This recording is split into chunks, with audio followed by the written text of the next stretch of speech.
I have, since the age of 16, been a concerted saver. I had visions of turning my earnings from my paper run into a car, which at the time I wanted a VL Commodore.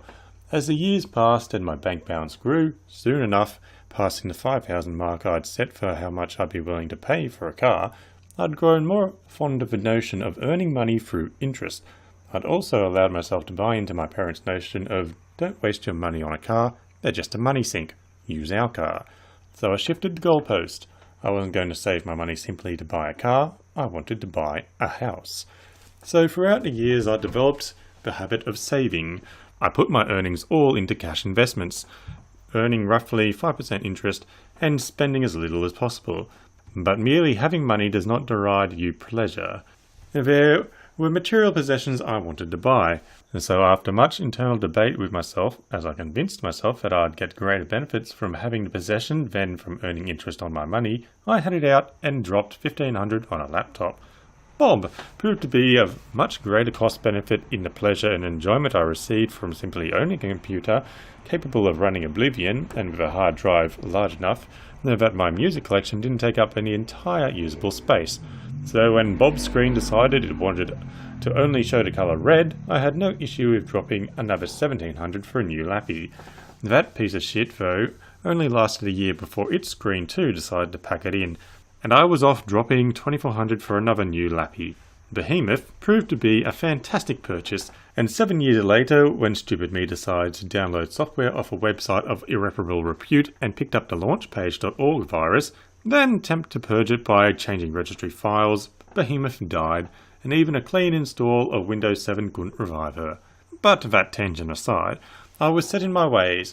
I saved as much as possible, and back in the days when I earned barely $20,000 a year, I was managing to save more than half of it. A decade of being frugal with my money, as a low-income earner, saw me accumulate enough money to earn in interest per year more money than I earned from 5 years of paper run earnings. What would provide you with more happiness? Having all the money and living with the knowledge that, if I so desired, I could buy anything I wanted. I just don't desire to. I'd rather earn money for doing nothing. Or spending your money and experiencing freedom in the form of living alone.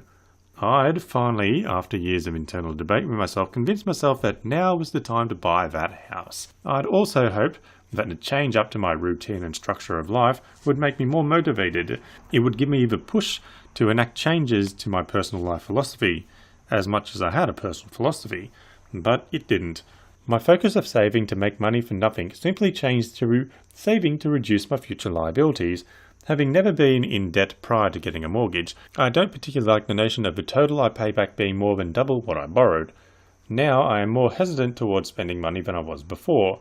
Being a low-income earner, you develop a greater appreciation for the cost-benefit of spending. When it takes months to save up a few $100s to buy that shiny gadget, suddenly it's not that desirable. But adversity is the parent of virtue. Necessity is the mother of invention. Motivational catchphrases.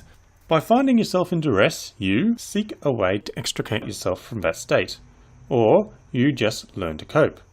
I learned to cope. It used to be that every year around July I'd get so stressed, angry, frustrated, and the like, hating my job, that I'd be motivated to going out to get a new job.